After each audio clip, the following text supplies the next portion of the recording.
Hey everyone, assalamu alaikum. How are you all? Today I'm gonna show you how I wear my party hijab step by step. So let's get started.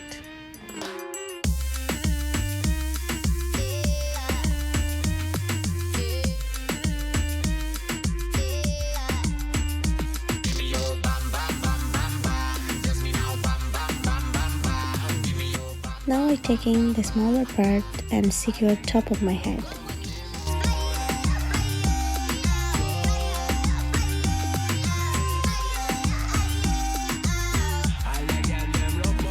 Now you can see how I wear my earrings without showing my ears.